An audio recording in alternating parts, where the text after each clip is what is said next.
भारत की राजनीति में 2026 के असेंबली इलेक्शंस ने एक बार फिर यह दिखा दिया है कि देश का इलेक्टोरल लैंडस्केप कितना तेजी से बदल रहा है। इस बार जो नतीजे सामने आए हैं, वो सिर्फ जीत हार की कहानी नहीं है, बल्कि एक बड़े राजनीतिक बदलाव का संकेत भी देते हैं।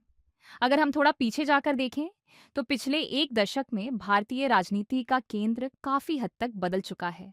कभी रीजनल पार्टीज का गढ़ माने जाने वाले राज्य अब नेशनल नैरेटिव्स के प्रभाव में आ रहे हैं। इसी संदर्भ में 2026 के चुनावों को समझना जरूरी हो जाता है। सबसे पहले बात करते हैं तमिलनाडु की। एक ऐसा राज्य जहां पिछले लगभग 50 सालों से डीएमके और एआईएडीएमके के बीच सत्ता का चक्र चलता रहा।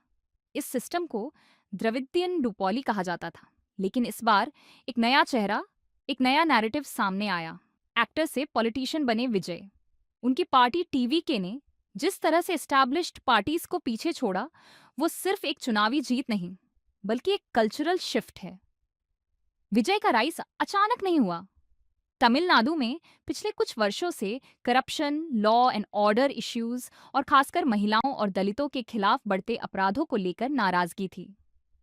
डीएमके की एंटी हिंदी और एंटी सनातन पॉलिटिक्स भी इस बार वोटर्स को ज्यादा प्रभावित नहीं कर पाई। खासकर जेएनजी वोटर्स, जो सोशल मीडिया और नए नैरेटिव्स से प्रभावित हैं, उन्होंने बदलाव की ओर झुकाव दिखाया। अब जरा वेस्ट बंगाल की तरफ बढ़ते हैं। यह राज्य लंबे समय तक रीजनल आइडेंटिटी पॉलिटिक्स का केंद्र रहा है।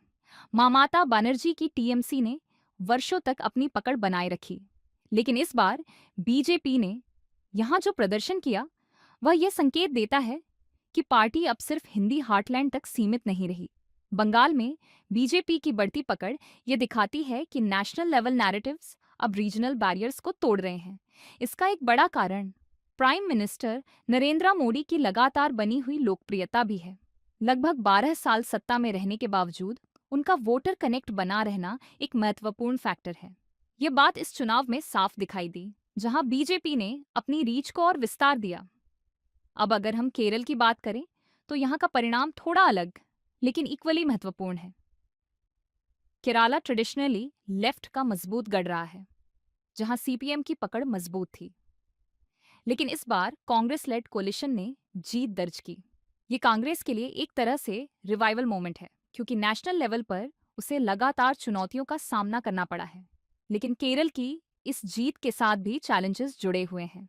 कांग्रेस को यहाँ मुस्लिम लीग और क्रिश्चियन ग्रुप्स के साथ अपने अलायंस को बैलेंस करना होगा, खासकर उस समय जब पूरे देश में आइडेंटिटी पॉलिटिक्स और रिलीजियस नैरेटिव्स का प्रभाव बढ़ रहा है। असम की बात करें, तो यहाँ हिमंता बिस्वा शर्मा ने अपनी पॉलिटिकल पकड़ को और मजबूत किया है। एंटी इनकम्बेंसी के बावजूद उनकी जीत ये दिखाती है कि रीजनल लीडरशिप अगर मजबूत हो, तो लंबे समय तक सत्ता में बने रहना संभव है। उन्होंने जिस तरह से डेमोग्राफिक और आइडेंटिटी इश्यूज को हैंडल किया, उसने उन्हें पॉलिटिकल एडवांटेज दिया। इन सभी राज्यों के नतीजों को एक साथ देखें तो एक बड़ा पैटर्न सामने आता है। इंडिया की राजनीति अब सिर्फ ट्रेडिशनल कास्ट, रिलीजन या रीजनल आइडेंटिटी तक सीमित नहीं है। इसमें डेवलपमेंट, गवर्नेंस, लीडरशिप इमेज और नैरेटिव बिल्डिंग का रोल लगातार बढ़ रहा है। एक और दिलचस्प पहलू यह है कि नए पॉलिटिकल एंट्रेंट्स जैसे विजय अब एस्टैब्लिश्ड सिस्टम्स को चैलेंज कर पा रहे हैं। ये ट्रेंड आने वाले वर्षों में और मजबूत हो सकता है, जहां सेलिब्रिटीज या नॉन ट्रेडिशनल पॉलिटिशियंस वोटर्स के बीच नई उम्मीद बनकर उभर सकते हैं। साथ ही बीजेपी का विस्तार यह दिखाता है कि नेशनल पार्टीज अब रीजनल स्पेसेस में भी अपनी पकड़ मजबूत करने की रणनीति पर काम कर रही हैं। वहीं रीजनल पार्टीज को अब अपने ट्रेडिशनल वोट बैंक्स से आगे जाकर नए नैरेटिव्स बनाने की जरूरत महसूस हो रही है। अंत में 2026 के ये चुनाव हमें यह बताते हैं कि भारतीय लोकतंत्र अभी भी डायनामिक है, इवॉल्विंग है और वोटर्स लगातार नए विकल्प तलाश रहे हैं। ये सिर्फ पॉलिटिकल बदलाव नहीं, बल्कि एक सामाजिक और सांस्कृतिक परिवर्तन का भी संकेत है, जहां वोटर अब ज्यादा जागरूक है, ज्यादा डिमांडिंग है और बदलाव के लिए तैयार